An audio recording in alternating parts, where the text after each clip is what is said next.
Welcome, Spartans, to Podcast Evolved, your home for Halo. I'm your host, Oran, and with me today is Krysta. Hey! And David. That is by far the lamest Krysta introduction we've ever done on the show. I just want everyone to know that. I wasn't expecting to be first. I'm usually not first for some reason, so I'm usually last. So that's caught you off? Okay. Yeah, it really caught me off guard. Come on, you gotta feel the excitement, for the listeners. I'm gonna be reading a lot.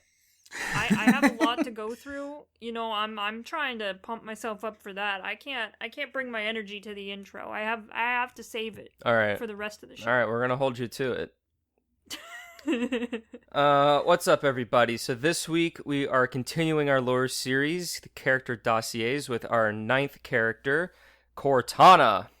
Yay! Cool. I know her. We'll dive into everything that she has done over the years. But before we get started, some housekeeping. If you're new to the show, welcome. This is Podcast Evolved. We host a variety of different shows. This is our main show where we report on the Halo lore, the Halo news, and reach out to you guys, the listeners. We have other shows, Halo Headlines, Builds with Blocks, Halo Book Club, and Mission Debrief. Mission Debrief is currently doing their 20 for 20 series on YouTube, if you want to go check that out. We also have a partnership with HCS Pro Talk, Will and Josh, where they discuss the latest information within the competitive Halo scene with an emphasis on community every single week. You can check them out on Twitch every Monday night, 8 o'clock Central, and on your podcast feeds. If you want to learn more about all of those shows that just listed, if you want to learn more about each of those shows that I just listed, you can head over to our website, halopodcastevolved.com. If you're already a fan of the show, we ask us to leave a review and rate us. We greatly appreciate your guys' feedback that we receive from our listeners to improve the quality of all of our shows. We want to take a moment to thank all of our patrons. Thank you guys so much for all of your dedication and support over the last few months and years. Thanks, guys. You're the best. Yay! Woo-woo! If you want to learn about becoming a patron, you can head over to patreon.com/HaloPodcastEvolved. Our patrons receive a variety of exclusive rewards, such as early episodes, unique swag, and access to our own soundtrack of 18 songs, which is dope. I listen to it on the reg. And finally, we encourage our listeners to support Audible, where they can enjoy the growing collection of Halo novels all in one place, along with thousands of other novels, guidance wellness programs, and more. You can use the URL audibletrial.com/podcastevolve to learn more and start your free trial today. There's a new Halo book coming out. I don't know if you know, but you can use one of your Audible tokens to redeem that Audible book when it comes out. David, what have you been doing in this last week in Halo? Yo. A very, very, very, very, very small bit. I updated Master Chief Collection. It was like 15 gigs. So I watched that get updated, and that was for Season 8 of MCC. But it was for Mission Debrief, where we played some Halo 4, Krysta Brown over there. Hey. That was pretty fun. It's been a long time since I played Halo 4, even Halo 4 on co-op. So it still plays pretty well. It was pretty fun. It was a good mission. It was the what was it called again? Crap, I'm blanking on the name. Infinity, yeah. It was pretty cool. Quite enjoyable. Other than that, I haven't done much other than listen to our music, which I do on the reg as well, as the kids say, like Oran. Other than that, I'm getting ready for Divine Wind, like mentally ready. I'm ready for a new Halo book. It's been a while. And so that's pretty damn cool. So I can't wait for that. Other than that, that's it. It's all my Halo stuffs. Nice. I need to check if my Xbox auto-updated Master Chief Collection, because if it hasn't, then I need to manually update that, because I do want to check that out. But I haven't. Yeah, I find sometimes Krysta. the auto-updates work and sometimes they don't. Yeah, it's weird sometimes. Like, I went to go play Diablo the other day, and it didn't update, and I was actually surprised, because I thought I told it to earlier that day, so I wouldn't run into that issue. But in any event, yes, a lot of cool things in Season 8, and so I definitely want to check all those out in the coming weeks. So I will go over to my console after the recording to go do that. Krysta, what did you do in this last week in Halo? Oh shit. Lots of Halo Infinite because that was a thing that happened and then it's not happening anymore, which is super sad.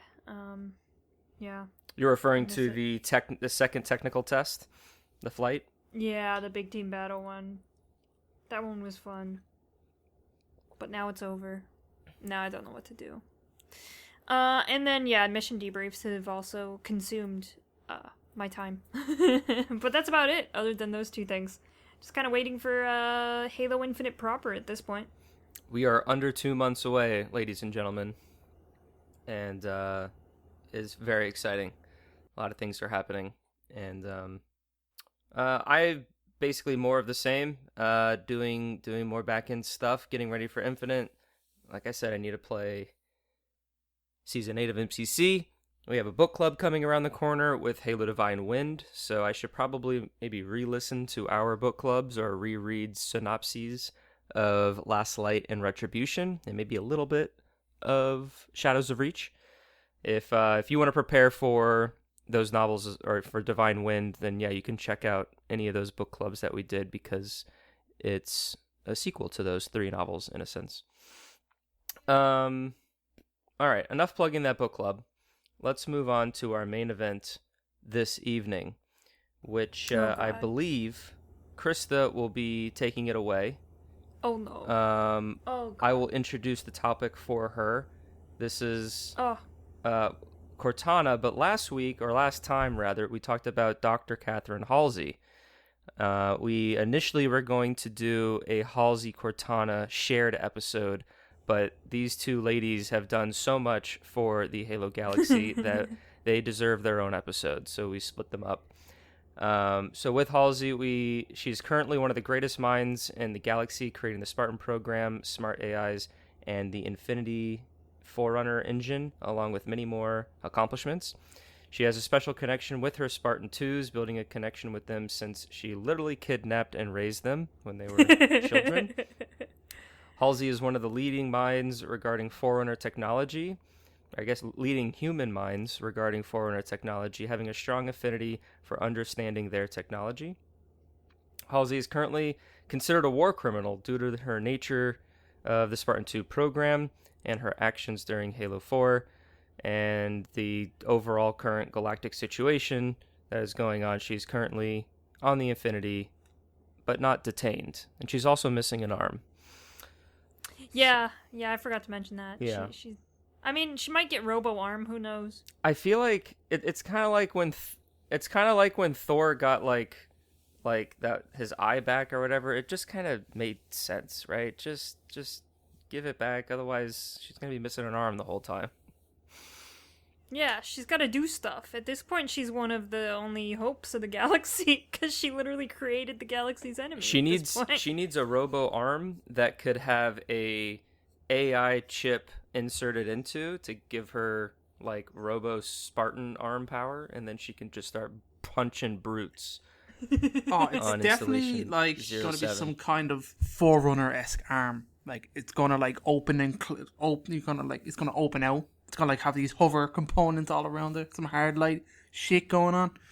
She's gonna be like Iron Man. She's gonna like have the like thrusters on her hand. Oh, that'd be cool. Shit. Yeah, gun arm like Mega Man. It's gonna be dope. Yeah, it's gonna be great. Her arm just turns into like a binary Mecha Halsey. rifle. Exactly. So, of course, we dived so much deeper into Our Lady Cortana, or sorry, Halsey. In the other same episode. Difference, really. Yeah, but we it was quite a long episode. If you missed it, you can go check it out on our podcast feed as well as our YouTube channel for the character dossiers. I'm mixing everything up. But today we're going to talk about Cortana, and the lovely Krysta is going to guide us through her avatar and accomplishments. So take it away. Oh, jeez. All right. Okay, here we go. Here's kind of the overview of Miss Cortana. Because she is an AI, she doesn't have a birth date, but she does have an activation date, which was November 7th, 2549, on the planet Reach. She is a female AI personality because AIs don't have, like, actual, like, genders, I guess. So they're just personalities. Her colors, so she has many different colors. Her normal color is like a blue/purple. When she's angry, she's pink or green. When she's rampant or angry, she's red. And when she's flattered, she's pink. So yeah, she's got a range of colors there. Her affiliation is the UNSC, or most recently, the Created. And her overall function was software infiltration, decode, translate, and interpret alien technologies, electronic warfare support during Operation Red Flag, and providing battlefield support to Spartan 117. Alright, so we're going to start off with kind of her early career leading into the fall of Reach.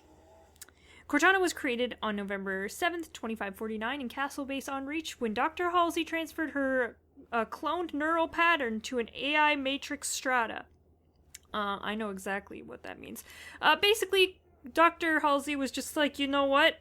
Who's gonna be the best AI? Me. And so I'm gonna make an AI that's made out of my brain because my brain's the best brain.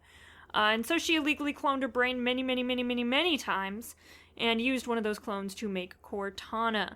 And then, of course, Cortana decided to be a naked young version of her. And so now Halsey has to live with that for the rest of her life, that there's a naked AI of her. Halsey installed a viral termination code into Cortana's matrix. But later, Halsey would record in an excerpt of certain matrices that the termination code was unlikely to be successful and that the 7-year AI lifespan may not apply to Cortana. So yeah, that's kind of a interesting little tidbit. That was one of my most exciting things that I found out in Halo 4. Like, and that's just a throwaway little recording at, like, the beginning of the game. But, like, it is. The two nuggets of information from that are, like, so interesting. And, like, really do set the tone for, like, what you're trying to do in that game. But, like, it's so good. I loved it. Alright.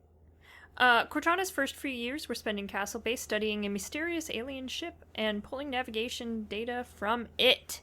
When the Covenant came to Reach, Cortana, with the consent of Halsey, divided herself. One portion went to the Spartans for Project Red Flag, and the other remained to study the ancient symbols retrieved from the ship. Now, this is kind of when we get into the weird, like, explanation for how Halo Reach just fucked up the entire book. Nice. How the game's timeline kind of fudged with the book timeline. Yeah, so this is kind of how they explain it. They explain that at that point there were two versions of Cortana. One of them was still at Castle Base studying the ship and, finishing up some translations of the Forerunner technology that was down there, and then the other one was over with the Spartan 2s. So Halsey copied most of Cortana's data over so that the remaining personality could be reunited with the other before the UNSC Pillar of Autumn departed Reach. So after the translations were complete, Halsey noted a latchkey discovery. Who knows what that is? I don't fucking know. And then Halsey recalled Noble Team. Halsey recalled Noble Team to ensure that the fragment of Cortana would be safely delivered to this Pillar of Autumn. Meanwhile, the other fragment left with the Spartan 2s chose Spartan 117 as her carrier for his neural compatibility and luck in battle. On August 29th, Admiral Atkinson sent the pairs, wanted to test them in battle, so of course, he decided to use ODSTs, Locust Mines, and Skyhawks in that battle because, nice. Fair is fair, right? Of course, 117 and Cortana stepped away from that test pretty much unharmed. Pretty much after that test, Cortana was installed into the Pillar of Autumn. Now, this is just the fragment that was with John at the time. That's the only fragment that's there right now. She immediately got revenge on Ackerson by blackmailing him, and then, of course, she hacked into John's file and discovered his disturbing past. Of course, once you plug Cortana into something, she's just making a ton of mischief. That's kind of her thing. As the Covenant fleet closed in on Reach, the Pillar of Autumn was forced to abandon its position and defend the planet. Cortana showed off her amazing capabilities by destroying a Covenant cruiser and taking evasive maneuvers through an asteroid field, and also destroying an unidentified Covenant warship. Unfortunately, the Covenant was able to break through Reach's defenses, and they began glassing the planet, as they've done many times in the past. This is where the Pillar of Autumn and what was left of Noble Team met up, and Cortana's two fragments were reunited.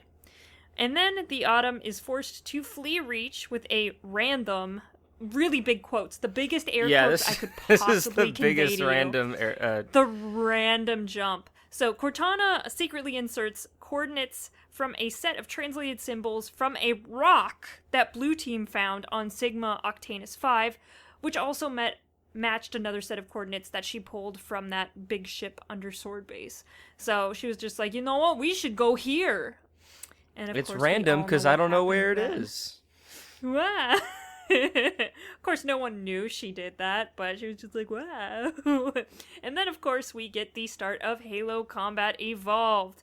I don't think we need to go in too much detail with this. Of course, Cortana helps the Master Chief throughout the entire battle of Installation 04. At one point, she is plugged into the Halo itself and extracts so much data, it kind of fucks her up, and we'll talk about that a little later.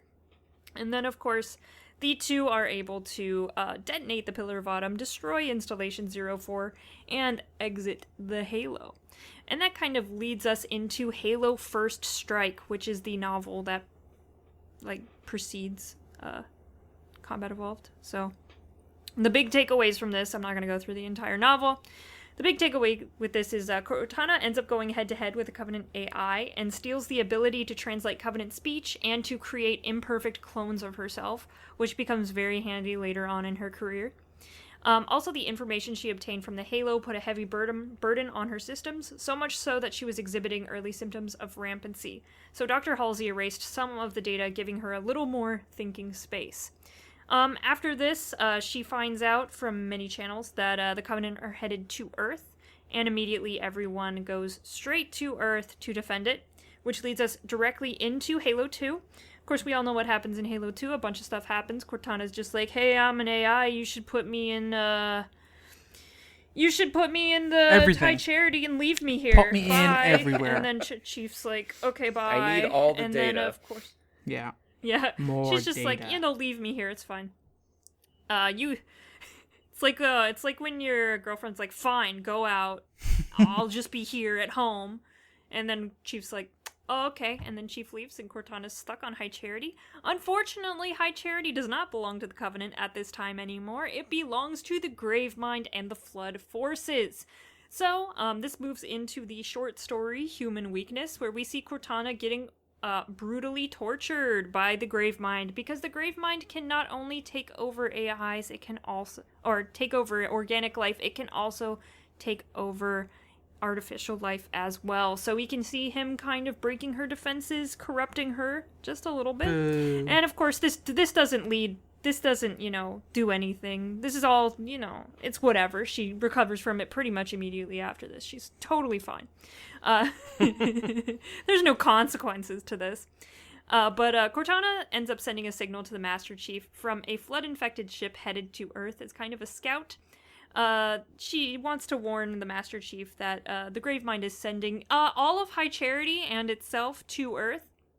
Gravemind, of course, allows the message to go. He knows the message has been done by her. He pretty much has control over at this point. He doesn't know what the message contains, but he's hoping that it will lure Chief to him so he can do a big murder on him. So, of course, Cortana warns the Chief about the flood-infected High Charity and urges him to go through the portal to find a solution to the flood. And, of course, that kind of leads directly into Halo 3. At one point, John discovers what the exact solution's going to be. There is Installation 08 being created as a replacement for 04 on the Ark, and he needs Cortana's activation index in order to destroy the Gravemind, who has also gone through the portal to the Ark. So, Chief saves Cortana, they have a nice reunion, they blow up Installation 04, and they get stranded in space. It's really fun. Being stranded in space for an AI is really great because her friend gets to sleep and she gets to sit there and wait for him to wake up. So, so post Halo 3. What are you talking about? She has loads of fun with nanobots. Oh yeah, she that does is true. nanobots. You gotta change. She You gotta make thinks sure a lot. Chief's armor is nice and squeaky clean. Yeah. Yeah. She makes the nanobots. She makes sure her friend's all looking nice for his big Debut. Return. Debut. Yeah, return to the galaxy. All of us fans are actively awaiting for him to come back in the lead up to Halo 4, and ba-bam, he's back. But in the meantime, while she was doing weird nanobot shit and whatever else she was doing, she has little to do. In 2556, Cortana shows signs of rampancy and communicates with 117, knowing that he cannot hear her. So she's basically talking to herself, which is always a good sign when people start talking to themselves. Cortana composes a history of Forerunners and humanity, and she comes to the conclusion that war is a hardwired part of human nature and it will never cease, which is always a great conclusion to come to when analyzing Forerunner and human or really just any human history and civilization. That seems to be the commonality across all other types of fiction. Yeah. I mean, pretty much it's just war never changes. That's what Cortana came to. She created that hunger, quote, actually. Famine, drought, all the terrible stuff. So now that Cortana's in a great mental space, Halo 4 can begin. So, of course, Chief wakes up as they approach the shield world of Requiem. Cortana's in a great space. She's having just a load of fun. She's ready to go and ready to rock, and nothing goes wrong at all. Of course, she's going completely rampant. Everyone can see that. The chief and her fight the Didact as she's kind of struggling through rampancy. Chief's desperately trying to get her back to Halsey, hoping that she can save Cortana from her rampancy. Unfortunately, that does not happen. Cortana sacrifices herself to save Chief on the Mantle's approach and destroy the Didact. Cortana stays behind on the Mantle's approach, and Chief is kind of like bubbled to safety. And then she's like, "Bye, loser." And Chief's like, "No." And Chief's really sad. And now Cortana's dead, or is she? So, after kind of her death on the Mantle's approach, of course it goes kind of in a big slip spacey kind of thing. So the Mantle's approach was destroyed over Earth, but preservation protocols activated, taking its core to a nearby repair facility, and you might know its name. It's called Genesis. Now, Genesis is an interesting place because Genesis was a critical gateway to the domain. So when the slip space portal pulled Cortana's fragments through, she was forced into the domain gateway. Ooh. Which was a great thing to happen. We're all happy that happened. So Cortana's inputs received no single signal for so long. Cortana was sure she was at her end. Through one final act of self-preservation, she was kind of able to reform her consciousness temporarily, and she found herself at the gateway of the domain, guarded by another created being. And the created being's like, "Ooh, I'm spooky." And she's like, "Hey, can you let me in? What's going on behind you?" And he's like, "No, you can't come." And she's like, "But I'm really cool. I like cool stuff. I mean, it looks like you got something cool that you're guarding there. I would kind of want to see it." He's like, "No, you can't come. I don't like you." So they conversed for quite a while, Cortana trying to prove her worth to enter the domain. But he continues to deny her passage, saying, "No, you can't go in. No, no, you're not allowed in there." And then, unfortunately, he does not realize that she has kind of, she has split herself, and one of the fragments was conversing with him, and, yeah, she was sneaky. She was very sneaky. So one fragment of her was conversing with him, being like, "Hey, I really want to come in," while the other fragment had already pierced the domain and begun to explore its contents.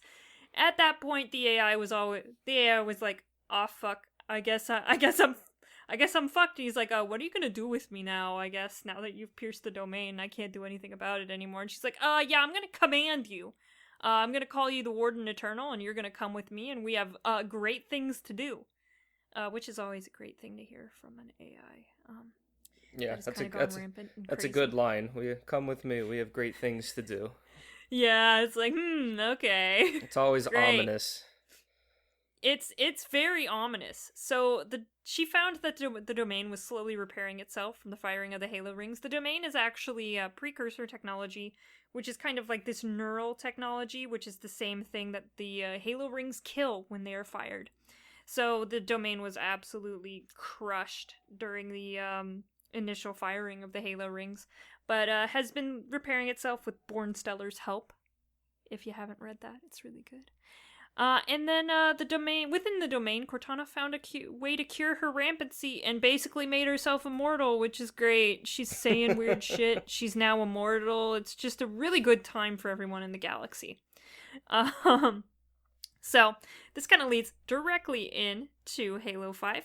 By September 2558, Cortana was convinced that she was destined to reclaim the mantle of responsibility, and she begun her campaign by reviving Guardians. And of course, we all know how that went. While Blue Team and Osiris fight very valiantly against Cortana, Cortana does end up getting away, but isn't able to capture the chief like she wanted. And then they kind of fail, and, all the Guardians rise up, and there's nothing they can fucking do. So, at the very end of Halo 5, Cortana kind of does this message to the entire galaxy, and she's basically like, hey, this is my turf now. You can either, join me and be rewarded, or I'm just gonna fucking kill you. Also, if you're like a cool created AI being, we're homies now. I'm gonna make you immortal as well, and you can come join me, and we're gonna have a cool party while all the organics have to watch us have a cool party. And of course, most of the AIs in the galaxy are like, should I die after 7 years of service to humanity, or should I join Cortana and just live forever and, do whatever the fuck I want? And most of them chose to do whatever the fuck they wanted with Cortana. So, post Halo 5, of course. I mean, pretty much. I mean, that's a very accurate, description. So, bravo. I'm or summarization. Really so, I guess you've played a lot of Halo 5 to get all that. Yeah. I've really analyzed everything Cortana said throughout Halo 5, and that's kind of the conclusion of the overall, the basic thing that she wants to do. So, I'm a Cortana expert now. I read the wiki, I played Halo 5, and look at me, I'm talking for her right now. Alright, so, of course we know that Cortana pretty much defeats the Infinity, defeats Osiris, and defeats the Master Chief and Blue Team. And they're forced to flee, while Cortana kind of continues her campaign against the galaxy. So, after the Infinity was tracked to Earth and then escaped, which is kind of like the post-sequence in Halo 5, Cortana is left at Earth, and she shuts all power to Earth and Luna, killing a lot of people, because a lot of people rely on power. I know if my power went out, I would die immediately, because without the internet, there's no reason for me to live. Krysta, no. This puts a whole new spin on. What do you do during hurricanes when you lose power? I was about to say this puts. I go into hibernation. You got to read those Halo books that keep you grounded in reality. I already read them all. And have something to live for. I don't know, if some AI showed up and turned off my internet, I think I'd be like, you know what, fuck it. It's over for me. I can't deal with this. What if she looks through my browser history? Oh, God.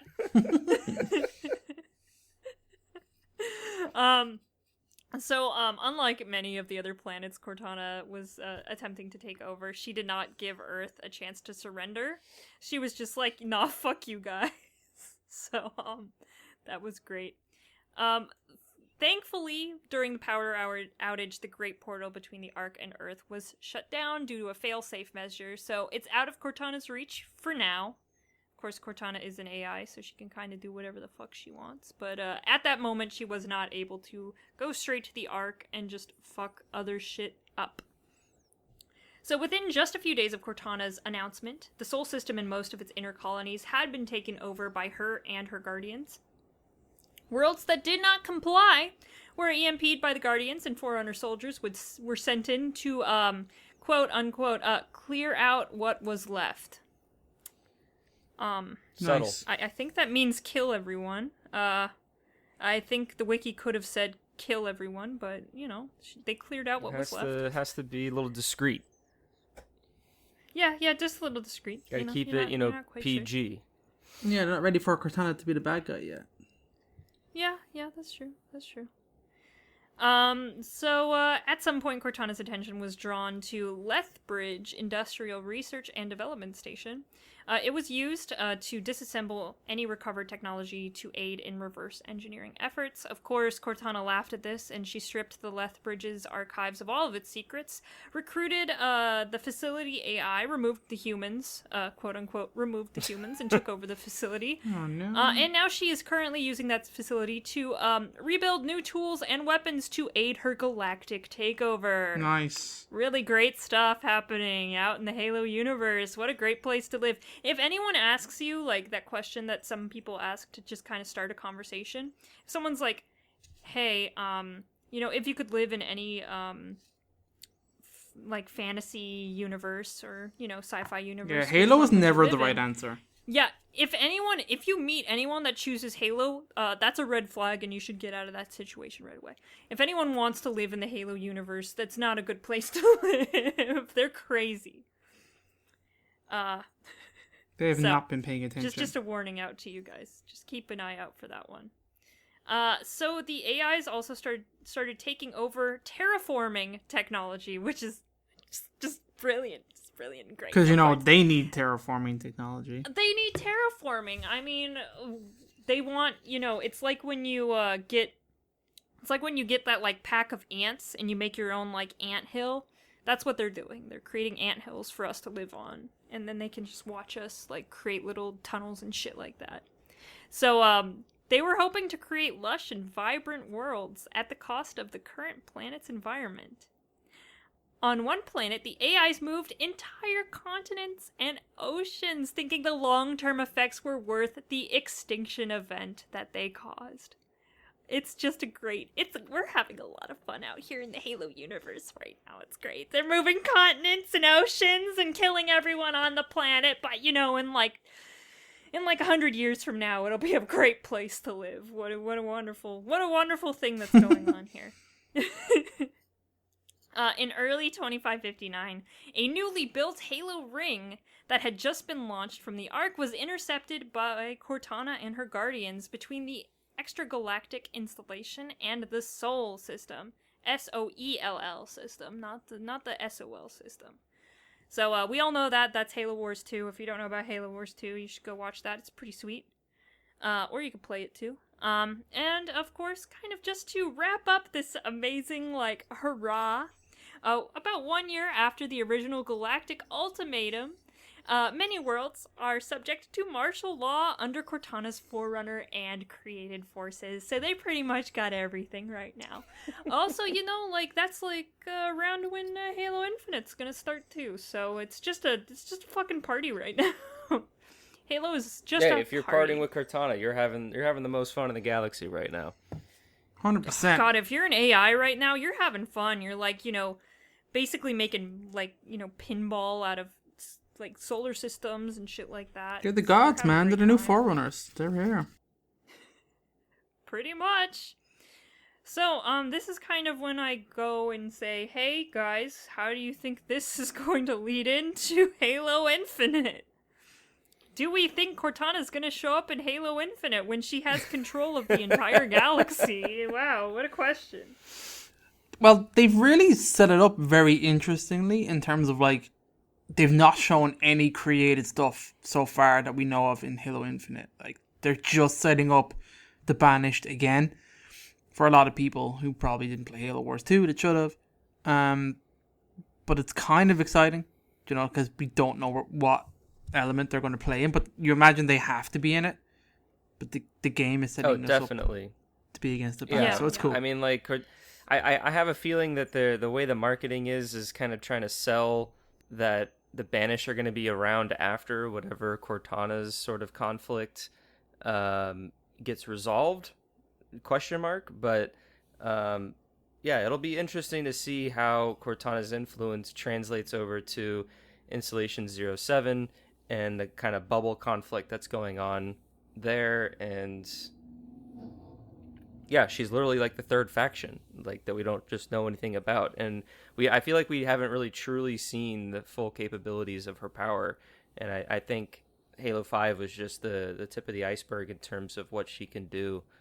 And now that it's been like a year and a half-ish by the time we play Halo Infinite in terms of in-game time, she's as an AI, she's very, very capable of seizing just so much power and capabilities within that amount of time.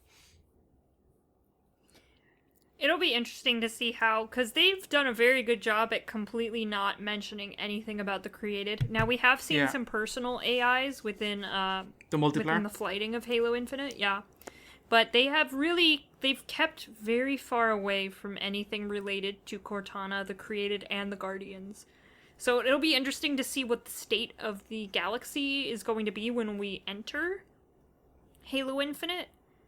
Because we don't really even know why humanity would bother with a Halo ring right now when the entire galaxy is being taken over by Forerunners. So, I don't know what the plan is. Of course, there has to be some kind of, humanity being on Installation 07 has to have a direct correlation to what's going on in the galaxy at the time. I don't think it's some kind of,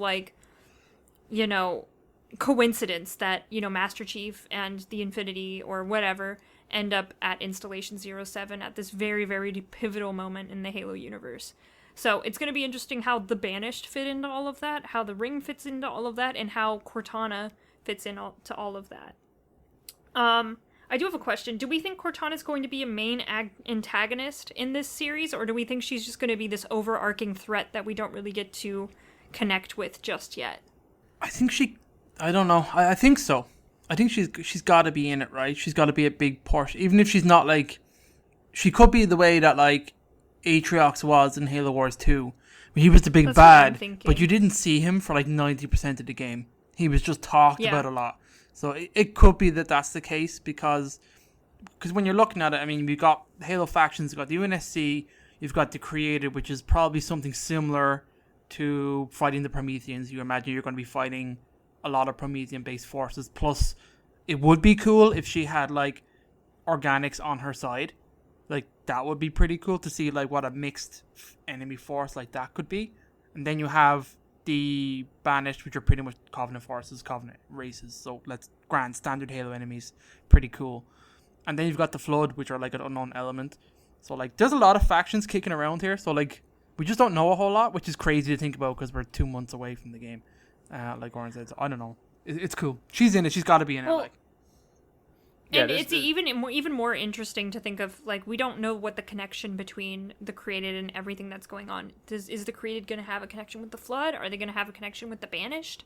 Are they going to have a connection with humanity? We don't know any of this.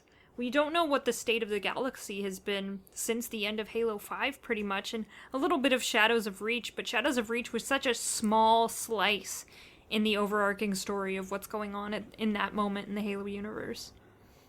I think she's definitely going to have an overarching presence in the story of Infinite, and I think it's going to be... I think Chief's going to be at this crossroads sort of a thing, is that while we play him as the player, we're constantly trying to decide how much we want to fight the Banished versus how much we want to fight the Created, and I think we have to, as a player, balance that conflict, because I really think that the way they're going to set this huge story up is that those two forces are going to be colliding, and humanity is right in the middle of it, and it's just a matter of trying to resolve everything.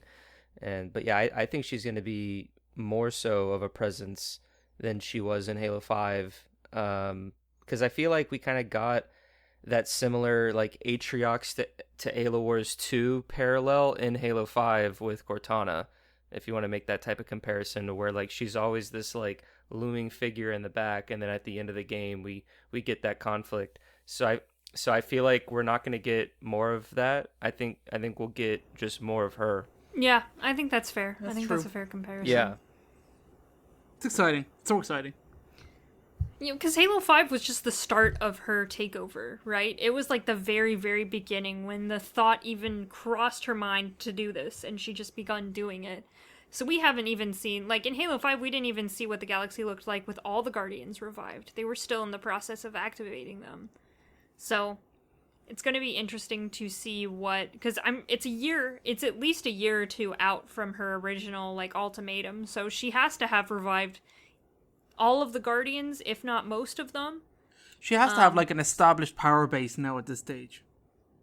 Yeah, she's sitting on the Mega Guardian while a bunch of other AIs Yeah. with Guardians are like around her or something like that. There has to be some kind of hierarchy that she's established. Do you think like Earth is like her base?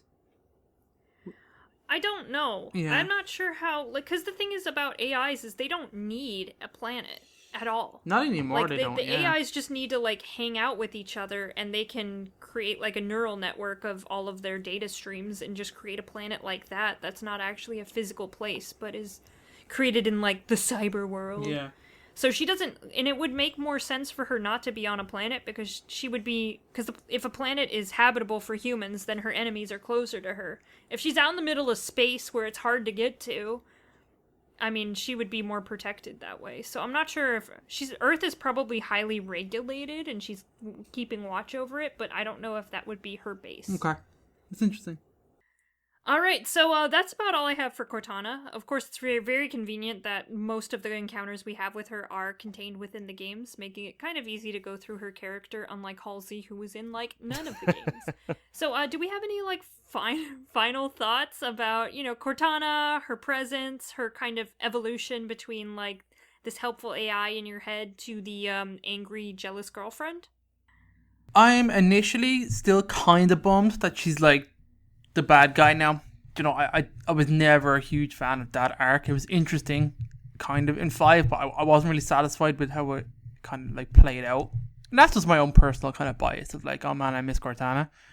But, I don't know, we'll see where it goes. I'm excited to see where it goes. Yeah, I feel like they do have the chance to redeem her character in many ways. One, because there's other Halsey brains out there. Yeah, totally. Of course, we've seen the weapon. Yeah. We've seen the weapon in Halo Infinite, which looks extremely like Cortana and looks like it's the direct product of a Halsey brain. So it'll be interesting to see what happens with Cortana. I mean, this could just be an off-shot personality. This could not be the main Cortana. That's what a lot of people were thinking, but it'll be interesting to see what happens. Yeah. All right, yeah, I was just gonna kind of echo the same things. I'm just curious to see how it's gonna play out. Like we just talked about, Cortana's had quite the career as an AI, and she's done so much for humanity and learned all this information about the Forerunners and the Covenant, and yeah, I just want to see what she's capable of doing, what her end game is, and how humanity and the galaxy are just going to kind of deal with it. So I'm on board and ready to learn what happens. All right, so that's about all I have for Cortana. If you want to take us home, Oran.